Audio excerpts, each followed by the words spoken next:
Hello and welcome, and it's time for the news. Today you're with me, Bridget Manoga. The top stories.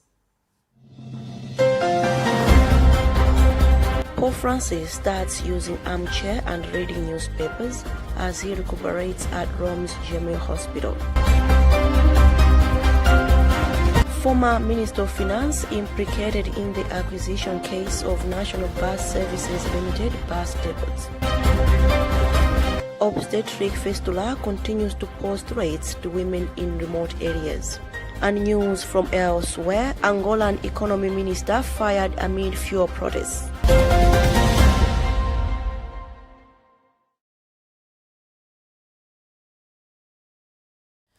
We have these and many more. Stay with us.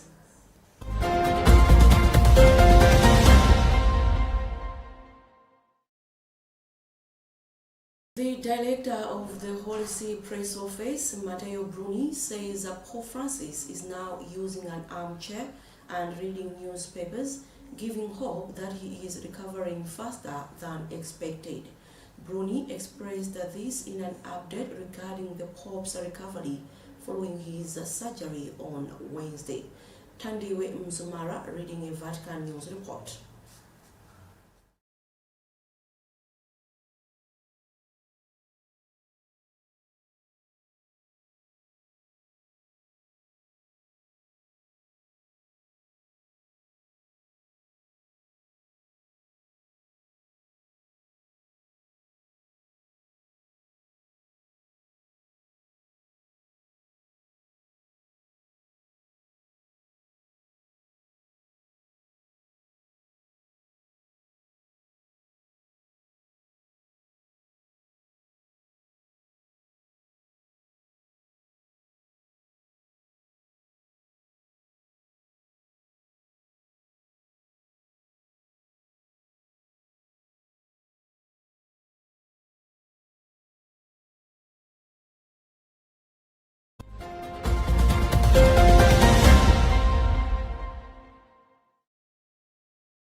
We apologize for the audio problem, but moving on, Jesuit Center for Ecology and Development has today led the Catholic Church in Malawi in commemorating the 8th anniversary of Pope Francis' landmark, a encyclical called Laudato Si, which advocates for a good care for creation.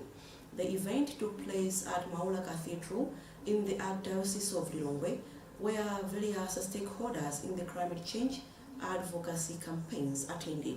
Guest of honor during the event, Father Augustine Gatundu, who represented Archbishop George Desmond Tambala, hinted on the need for everyone to participate in taking good care of the nature. We have more. In his encyclical Laudato Si, which was published in May 2015, Pope Francis speaks openly about the devastating effects of the ecological life and renew their commitment to protect and care for our common home. Speaking on behalf of Archbishop George Desmond Tambala, President of the Episcopal Conference of Malawi, ECM, Father Augustine Katundu, who is the Dean of Mtima Wera Dinari in the Archdiocese of Lilongwe, said the Church is doing something in advocating for climate justice, as being championed by some organs in the Church, such as the Catholic Development Commission in Malawi, CADECOM, and other partners through the Episcopal Conference of Malawi, ECM, and other dioceses, which is giving hope that the fight against climate change is on course. Yes, it is true that we have to appreciate the importance of conserving the environment, because it is very crucial, it's very important that whatever we do, all actions have an impact on the climate change and also the environment. So if we conserve the environment, if we are friendly to the environment, even we contribute to good climate. CADECOM National Coordinator Chimwemwe Sekunda Ziovu said there is a need for more investment in fighting against the climate change, looking at the recent natural disasters that have devastated the country. We have seen a lot of disasters, and these disasters are also increasing in magnitudes as well as in frequency.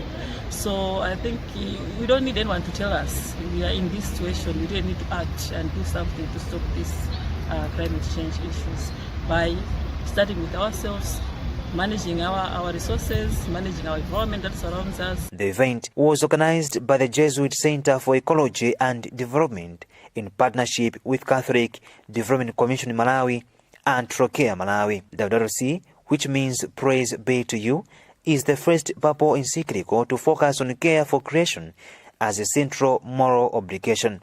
For Luntha News, I am Bernard Mwanza.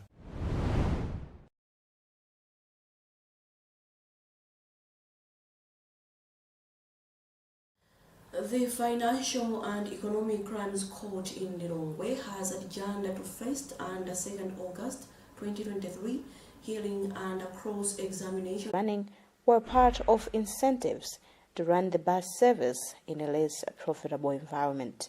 But speaking to journalists, Attorney General Thabo Chakaka Nyirenda said they believe that they have demonstrated in the court that the whole acquisition of bus depots was illegal.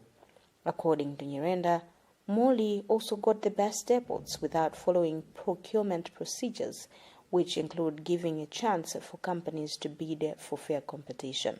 Even though he was saying that he was given the right to manage the depots, what we were able to demonstrate and what also came up with the witness is that he was not able to bring to court any management agreement or that's it.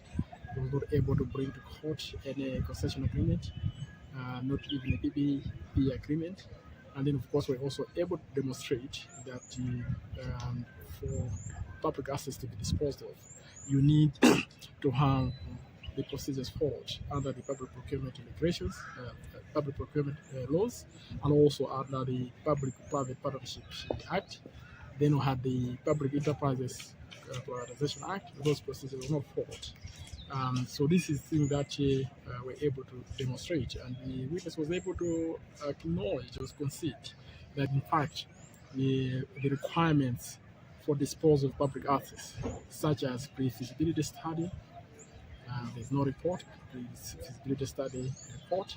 There was no feasibility study report.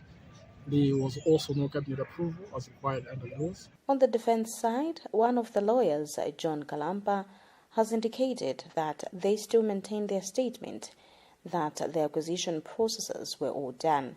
He emphasized that Moli followed every procedure as per the Privatization Commission requirements, making the deal legal. Yeah, well, I mean, our story still remains the same. The process is still going on very well. The story is that we were allowed to enter this land. The Privatization Commission wrote a letter, a series of letters, a series of meetings were held with government officials that allowed National Bus Services to enter the land and operate and manage these bus depots whilst we are waiting for the formal lease agreement.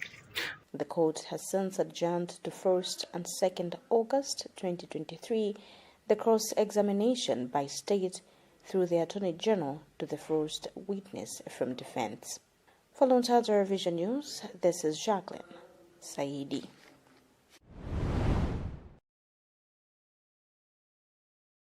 The Center for Democracy and Economic Development Initiatives, CEDED, has called the State President, Lazarus Chakwera, to help in timing Minister of Homeland Security, Kenny Zikali Ngoma, and other officials to respect the rule of law and desist from making public utterances that may stir unnecessary panic and create undesirable situations in the country when dealing with the encampment of refugees and country. More in this report by Charity Chilanga. Further reminded the Minister of Homeland Security that Malawi has created judicial procedures where, within 48 hours of arrest, through the Ministry of Homeland Security is still embarking on an exercise of relocating asylum seekers and refugees back to Zareka refugee camp, despite the camp exceeding its capacity. For Luntha Television News in Lilongwe, I am Charity Chilanga.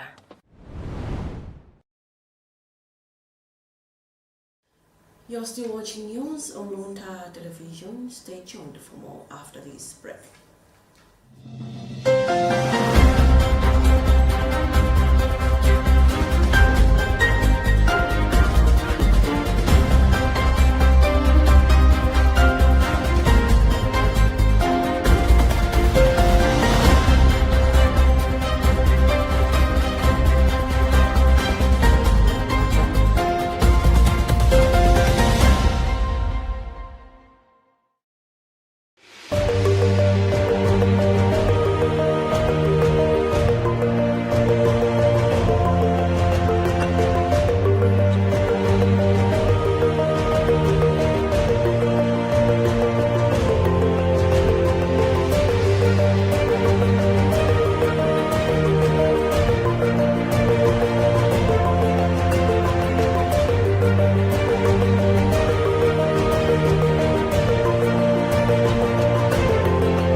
personal growth to business solutions, there is no limit to what you can imagine. It's time to reimagine banking. Centenary Bank, our bank.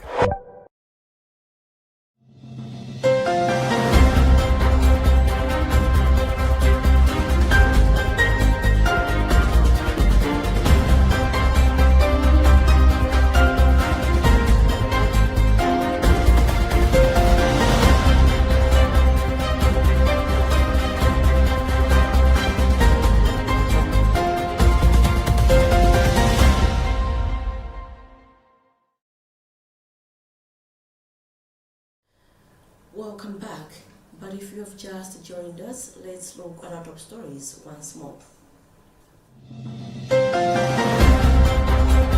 Pope Francis starts you.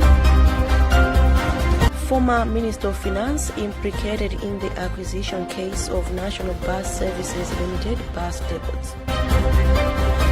Obstetric fistula continues to pose threats to women in remote areas. And news from elsewhere, Angolan economy minister fired amid fuel protests.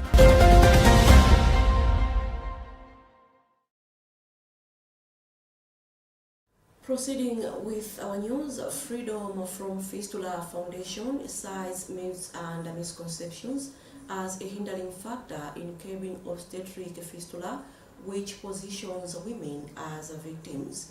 According to the foundation's country coordinator, Margaret Moyo, most of the fistula patients and survivors reside in rural areas, which are hard to reach communities, with most became a hotspot for fistula. She then became one of the patients of the disease, which claimed the life of her baby. She narrated her tale and success story during a media training in Lilongwe, where it was revealed that myths and misconceptions mars fistula, discouraging the gains realized in the past 13 years of the fight.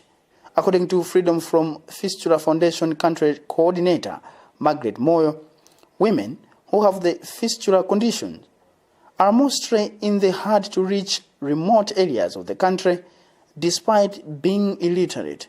Hence, they fail to access information on the availability of free treatment at Bwaira Hospital in Lilongwe. Annually, we repair women, and since 2012, Club of Lilongwe.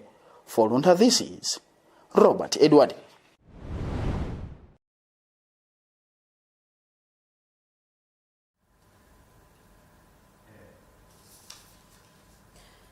Suicide and suicide attempts have a ripple effect that impact on families, friends, colleagues, communities, and societies.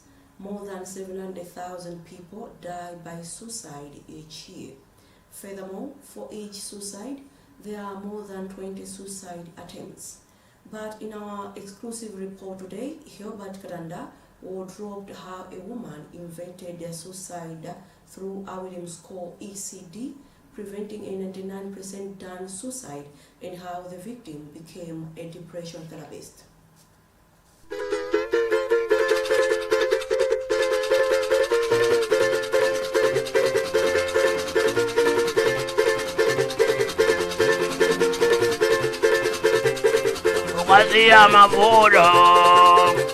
Turn on the news or type suicide into Google, and you will be assaulted with countless tales of misery, depression, and bitter lonely days. However, not only attempted suicide ends badly. Sometimes, just occasionally, people reach rock bottom only to find a tiny flicker of hope. That microscopic moment that makes them realize that life is still worthy living.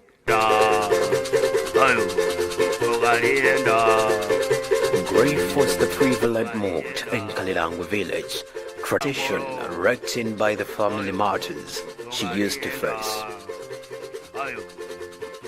Her life was dropped in mud and rubble, with scatters of standing emotions, but little did she know that the child was following her. When we interviewed the son, he seemed not to recall anything. Instead, he just gasped. Kazonga was however forced to restrain from continuing with the massacre mission and went back home to nurse the child.